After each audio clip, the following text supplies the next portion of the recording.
सहाबा ने डिस्कस किया कि कौन लोग होंगे आखिर जो जन्नत में जाएंगे बगैर हिसाब किताब के। कुछ सहाबा ने कहा शायद जिन्होंने अल्लाह के रसूल को देखा उस हालत पे ईमान ले आया, यानी सहाबा जन्नत में दाखिल होंगे बगैर हिसाब किताब के। बाज ने कहा नहीं, सहाबा तो पहले ईमान नहीं लाया था, सहाबा पहले मुशरिक था, काफिर था, बाद में ईमान ले आया है, वो लोग जन्नत में जाएगा जो सहाबा की पुष्ट से सहाबा की नस्ल से चली आ रही है, यानी जो इस दुनिया में पैदा हुए हैं, जो पैदाइशी मुसलमान है, पैदा हुआ तो मुसलमान के घर में हुआ, काफिर पहले नहीं रहा, वो लोग जाएंगे। ये कही रहे थे अल्लाह के रसूल आए और आपने फरमाया आए मेरे सहाबा, तीन किस्म के लोग ऐसे होंगे जो बगैर हिसाब किताब के बगैर अजाब के जन्नत में दाखिल होंगे। उनमें से एक किस्म के लोग वो होंगे जो झाड़ फूक नहीं किया करते हैं, दम नहीं करवाते हैं, दम नहीं करते और नहीं करवाते हैं। दो शर्तों पर जायज है, मैं उसकी तरफ नहीं जाना चाहता हूँ। जो लोग दम नहीं करते हैं, जो झाड़ फूक नहीं किया करते हैं और जो लोग बदफाली नहीं करते हैं। तीसरे किस्म के लोग वो होंगे जो दगवाते नहीं, अपने जिस्म को दगवाते नहीं। बहुत से लोगों को मैंने देखा प्यार और मोहब्बत के चक्कर में बीवियों से इतनी ही मोहब्बत है कि बीवियों की मोहब्बत में पड़कर अपने जिस्म को काट कर, ब्लेड वगैरह से काट कर बीवी का नाम लिखते हैं। इसी को कहते हैं दगवाना, टैटू करवाना। जिस्म को काट कर इतनी मोहब्बत है, कोई अल्फाज इस्तेमाल करो बीवी के लिए, मोहब्बत में अपनी बीवी का कुछ नाम दो, लेकिन अपने जिस्म को काट कर उसका नाम लिखना, दगवाना, ये जायज नहीं है। अगर खुशनसीब लोगों में होना चाहे तो 70,000 लोगों में होना चाहते हैं तो मेरे प्यारे साथियों इन चीजों को ध्यान में रखिएगा। तीन किस्म के लोग होंगे जो बगैर हिसाब किताब के जन्नत में दाखिल होंगे। एक किस्म के लोग वो होंगे जो दम नहीं करते, नहीं करवाते और बदफाली नहीं लेते, और तीसरे किस्म के लोग वो होंगे जो अपने जिस्म को दगवाते नहीं। मेरे प्यारे साथियों, पता ये चला दम करना, करवाना, झाड़ फूक करना हम और आप कुछ होता है, पहले इलाज नहीं करते हैं और जाकर दम करवाते हैं, झाड़ फूक करवाते हैं, और ऐसे लोगों से झाड़ फूक करवाते हैं जिनको कुरान की एक आयत याद नहीं है, जिनको कुरान का एक हर्फ याद नहीं, जिनको कुरान का एक अल्फाज याद नहीं, और ऐसे लोगों को हम बाबा समझ बैठे हैं। ऐसे लोगों को कुछ लोग अल्लाह का वली भी समझ बैठे हैं। हालांकि अल्लाह वली तो वही होता है जो ईमान वाला हो और अल्लाह से उनकी दोस्ती हो, अल्लाह से उनका खास रिश्ता हो, ऐसे लोगों को वली कहा गया। लेकिन हम और आप जब कोई हमारी थोड़ी सी मदद कर देता है, झाड़ फूक कर देता है, मंत्र पढ़ के झाड़ फूक कर देता है, तो हम उसको वली मान लेते हैं, हम उनको बाबा मान लेते हैं। मेरे भाइयों, अगर आपको उन खुशनसीब लोगों में शामिल होना है और बगैर हिसाब किताब के जन्नत में दाखिल होना है तो इन तीन चीजों को ध्यान में रखिएगा, इन तीन चीजों को ध्यान में रखिएगा। हम ये बता रहे थे तौहीद क्या चीज है। तौहीद का मतलब ये है हम ये समझे कि दुनिया में जितनी चीजें हैं सब अल्लाह की नियामत है, तमाम तारीफ अल्लाह ताला ही के लिए है। अल्हम्दुलिल्लाह रब्बिल आलमीन, महीदे वस्से सभी तू परिस्तुति महान इमाद तोर तपस्सा परस्तातियन्याया, तमाम की तमाम प्रशंसाएं उसी अल्लाह के लिए है जो तमाम जमीन को पैदा करने वाला, आसमान को पैदा करने वाला, चांद को पैदा करने वाला, सूरज को पैदा करने वाला, दुनिया को बनाने वाला, कायनात को बनाने वाला, इंसान को बनाने वाला, तमाम चीजों की तख्लीक करने वाला अल्लाह ताला है। मेरे भाइयों, अर्रहमान अर्रहीम, वो बड़ा मेहरबान और बड़ा अर्रहमान अर्रहीम, वो बड़ा मेहरबान और बड़ा रहम करने वाला, बड़ा कृपालु है, अत्यंत दयावान है, वसुर दयामान, वो बड़े रहम करने वाले, बड़ा कृपालु है। आए लोगों, हमेशा अल्लाह की दुआ करते रहना है कि आए अल्लाह हमें जब चलाना तो सीधे मार्ग की तरफ चलाना, सीधे रास्ते की तरफ चलाना, जिस रास्ते से हमें जन्नत मिल जाए। तब तक सुंदर मद्दी कोया बिना मोहम्मद पार ना होया। अगर ऐ अल्लाह तू हमें चला उसी रास्ते पे जो मोहम्मद का रास्ता है, उसी रास्ते पे चला जो इस्लाम है, उसी रास्ते पे चला जिन रास्ते को इख्तियार करके हमारा ठिकाना जन्नत बन जाए। मेरे प्यारे साथियों, उसी चीज को इहदिना सिरातल मुस्तकीम अगर कहा गया तो मंत्रों में भी कहा गया, अग्नि नयासु पथारे आसमा विश्वानि दिवयोना ईश्वर तू हमें सीधे पथ की तरफ चला, जो रास्ता ہمیں جنت کی طرف بلاتا ہے. تو نیک عمل کرنے سے پہلے ہمارا ایمان مضبوط ہونا چاہیے، توحید مضبوط ہونا. اب آئیے میں جو آیت پڑھی ان کا ترجمہ کرتا ہوں. من عمل صالحا من ذکر او انثى، جو مرد ہو یا عورت جو بھی نیک عمل کرے گا اللہ ان کو پاکیزہ زندگی عطا فرمائے گا. آؤ میں خبیب کا واقعہ آپ کے سامنے بتاؤں. خبیب ایک ایسا صحابی تھا، جنگ کے میدان میں گئے، جنگ ہار گئے، خبیب کو پکڑا گیا، خبیب کو قیدی بنا لیا گیا اور مکے کی گلیوں میں اعلان کرتا ہے، اے مکے کی کافروں، خبیب کو پکڑ لیا گیا، قیدی بنا دیا گیا ہے، تم میں سے کون ہے جو خبیب کو خریدنا چاہتا ہے؟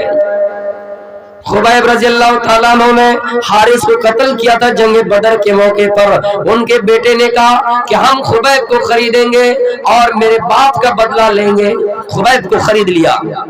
خبیب کو خرید کر مضبوط پیلروں سے باندھ دیا گیا، ستونوں سے باندھ دیا گیا، لوہے کی زنجیر سے جکڑ دیا گیا، باندھ دیا گیا.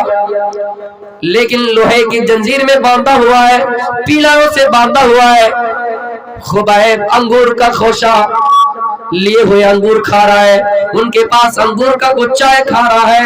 لوگ پریشان حال ہے کہ خبیب کے پاس انگور کہاں سے آ رہا ہے. خبیب قیدی ہے، ان کو پکڑ کر باندھ دیا گیا ہے، لیکن انگور کا خوشہ کہاں سے آ رہا ہے، انگور کا گچھا کہاں سے آ رہا ہے؟ میرے بھائیوں، ان کے اندر کیا نیک عمل تھا میں وہی آپ کو بتاؤں گا کہ خبیب ایسا کون سا عمل کرتے تھے جن کی بدولت اللہ تعالیٰ ان کو غیب سے انگور دے رہا تھا، غیب سے انگور کا خوشہ عطا کر رہا تھا. حارث کی بیٹی جنہوں نے قید کیا تھا وہی لوگ ایک مرتبہ خبیب کے پاس بیٹھی ہوئی تھی. خبیب نے استورا مانگا بال صاف کرنے کے لیے. اس زمانے میں جو چلتا تھا کینچی بلیٹ ہو چاہے کچھ بھی وہ مانگا. خبیب کے پاس وہ چیز دے دی گئی. خبیب اپنے ہاتھ میں لیے ہوئے ہیں وہ استورا، اور حارث کی بیٹی کا ایک بچہ دوڑتا ہوا خبیب کے پاس چلا گیا. حارث کی بیٹی ڈرتی ہے کہ میرا بچہ خبیب کے پاس چلا گیا، اب تو یہ میرا قیدی ہے، میرے بچے کو قتل کر دے گا، اس لیے کہ ان کے ہاتھ میں استورا ہے، اس لیے کہ ان کے ہاتھ میں دارانتی ہے، اس لیے کہ ان کے ہاتھ میں بلیٹ ہے، اس لیے کہ ان کے ہاتھ میں قینچی ہے. حارث کی بیٹی ڈر گئی کہ کہیں ایسا نہ ہو کہ یہ میرے بچے کو قتل کر دے. لیکن خبیب ایک ایسا صحابی تھا، خبیب کہتا ہے اے حارث کی بیٹی، اے دشمن کی بیٹی، تم نہ ڈرو، میں تمہارے بچے کو قتل نہیں کروں گا، تمہارا بچہ امانت ہے، میں تمہاری امانت کو ویسے ہی واپس کر دوں گا.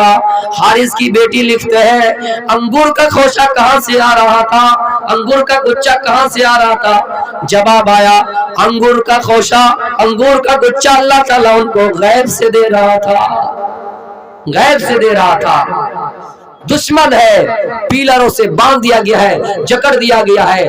اب تو دشمن کو کوئی اس زمانے میں جو فیمس چیزیں ہیں، سیب، انگور، جو بھی ہے، بھائی تم کو قید کر کے لائے، تم کو قیدی بنا کر لائے، تم کو قید کر دیے کہ اب تم کو یہ چیزیں کھلائیں گے. پتہ چلا خبیب کو اللہ تعالیٰ غیب سے انگور دے رہا تھا، انگور کا خوشہ دے رہا تھا. میرے بھائیوں، خبیب کے اندر کون سا عمل تھا؟ اعلان ہو گیا کہ خبیب کو ایک جنگل میں، خبیب کو ایک میدان میں لے جایا جائے اور وہاں پر خبیب کو پھانسی دے دی جائے، خبیب کو قتل کر دیا جائے. خبیب کو ایک میدان میں لے جایا گیا اور پھانسی دینے کی بات ہو گئی، قتل کرنے کی بات ہو گئی. آخری خواہش خبیب سے پوچھتا ہے اے خبیب، تمہیں قتل کر دیا جائے گا، تمہیں مار دیا جائے گا، تمہیں قتل کر دیا جائے گا، تمہاری آخری خواہش کیا ہے، انتم اچھا کیا ہے؟ ابھی دیکھے ہوں گے آپ، جب کسی کو پھانسی دی جاتی ہے تو ان سے آخری اچھا پوچھا جاتا ہے کہ تمہاری آخری اچھا کیا ہے، انتم خواہش کیا ہے؟ تو بہت سے لوگ یہ ہوتے ہیں، کہتے کہ مجھے اپنی ماں سے ملنا ہے، مجھے اپنی بہن سے ملنا ہے، مجھے اپنے باپ سے ملنا ہے، مجھے اپنی بیٹی سے ملنا ہے، مجھے اپنی بیوی سے ملنا ہے. کچھ لوگ مذاق بنائے کہ حلوہ کھانا ہے، سموسہ کھانا ہے، بریانی کھانا، مرنا تو ہے ہی، پھانسی دے دی جائے گی، قتل کر دیا جائے گا، کھا کے ہی مریں گے. خبیب نے کہا اے فلاں، مجھے اپنی بیوی سے نہیں ملنا ہے، مجھے اپنی ماں سے نہیں ملنا ہے، مجھے کچھ کھانا بھی نہیں ہے، میری انتم اچھا یہ کہ مجھے 2 رکعت نماز پڑھنے دیجئے. 2 रकात नमाज पढ़ने दीजिए। उनके कहे हुए मुताबिक उनको 2 रकात नमाज पढ़ने की परमिशन मिल गई। खुबैब रज़ियल्लाहु ताला अन्हु उसी जगह पे 2 रकात नमाज अदा की, नमाज को शॉर्ट करके पढ़ी, नमाज मुख्तसर करके पढ़ी। नमाज खत्म करने के बाद, नमाज से फारिग होने के बाद खुबैब ने कहा, आए मक्का के काफिरों, आए मुशरिकीन, आए मक्का के काफिरों, मैंने आज नमाज जानबूझकर हल्की पढ़ी है, मैंने आज नमाज जानबूझकर मुख्तसर पढ़ी है, इसलिए कि कहीं ऐसा ना हो कि तुम ये सोचो कि खुबैब मरना नहीं चाहता है। खुबैब को दुनिया की जिंदगी पसंद है, खुबैब को नरम गरम बिस्तर पसंद है, खुबैब को बीवी की मोहब्बत पसंद है, खुबैब को दुनिया की मोहब्बत पसंद है। हुब्बुल माली व तूलुल उमरी, खुबैब को लंबी जिंदगी पसंद है, खुबैब को माल पसंद है, इसलिए मैंने नमाज मुख्तसर करके पढ़ी कि कहीं ऐसा ना हो कि तुम ये कह दो कि खुबैब को दुनिया की जिंदगी पसंद है, मरना नहीं चाहता है, इसलिए मैंने नमाज को शॉर्ट करके पढ़ी, लंबी नहीं की। कितना बड़ा पॉइंट की बात है मेरे भाइयों। खुबैब ने कहा मैंने नमाज इसलिए लंबी नहीं पढ़ी। वो चाहता था 5 मिनट की जगह 10 मिनट लगाए कि 10 मिनट की जिंदगी और मिल जाए, लेकिन 5 मिनट की जगह 2 मिनट में नमाज अदा कर दी। जितना जल्दी नमाज खत्म हो जाए उतने ही जल्दी अपने हकीकी मालिक से मिलेंगे। इस दुनिया की जिंदगी को छोड़कर वो दुनिया की जिंदगी में प्रवेश करेंगे, आलम बरज़ख में एंट्री करेंगे।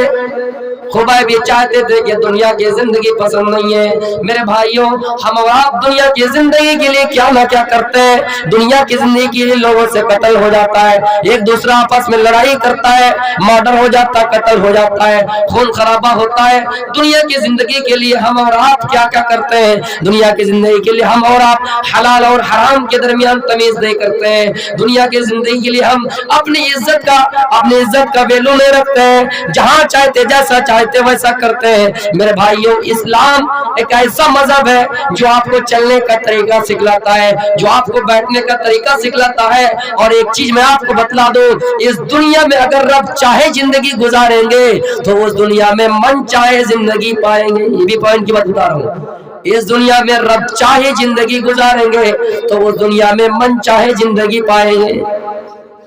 जैसा जैसा रब कहेगा वैसा अगर करेंगे तो आप उस दुनिया में मन चाहे जिंदगी गुजारेंगे। लेकिन इस दुनिया में अगर मन चाहे जिंदगी गुजारेंगे तो उस दुनिया में रब चाहे जिंदगी गुजारेंगे। यानी रब जो चाहेगा वो तुम्हारे हक में फैसला करेगा। बुरी अमल करोगे तो जहन्नम में जाओगे, नेक अमल करोगे तो जन्नत में जाओगे, बुरी अमल करोगे तो जहन्नम में जाओगे। इसलिए मेरे प्यारे साथियों, उस जमाने को याद करो। वो जमाना कैसा था कि लोग आपस में नेकियों की तरफ कैसे बढ़कर काम बढ़ चढ़कर हिस्सा लिया करते थे, काम क्या करते थे। आइए, हजरत खंसा एक ऐसी साहबिया है जो बाद में इस्लाम ले आई थी। मैदान जंग में जाते हैं, उनका 4 बेटा मैदान जंग में जाता है, अपने बेटों को नसीहत करती है, ओ मेरे बेटो, मैंने तुम्हारे बाप की अमानत में खयानत नहीं की है, मैंने तुम्हारे बाप की अमानत में खयानत नहीं की है, मैंने तुम्हारे मामाओं को रुस्वा नहीं किया है। तुम लोग ईमान लाए हो, अपने मन से ईमान लाए हो, अपने दिल से ईमान लाए हो, अपनी मर्जी से ईमान लाए हो। लेकिन वो मेरे बेटे जंग के मैदान में जा रहे हो, तुम्हें आखिर यही नसीहत है, लड़ते रहना, इस्लाम का झंडा झुकने ना देना, इस्लाम का झंडा मगलूब ना होने देना, लड़ते रहना, मोहम्मद रसूलुल्लाह का झंडा बुलंद करते रहना, चाहे कुछ भी हो जाए। उस जमाने की माएँ थी जो अपने बेटों को नसीहत करती थी। लेकिन इस जमाने में देखिएगा, कहीं पे लड़ाई हो, अगर कोई उस मैदान में है तो माँ अपने बेटों को पहले ही नसीहत करती, बेटा वहां मत जाना। जंग के मैदान में जंग हो रही है, माँ अपने बेटे को नसीहत कर रही है, मेरा बेटा तुम दूर ही दूर रहना, मौका मिले तो फरार हो जाना, भाग जाना।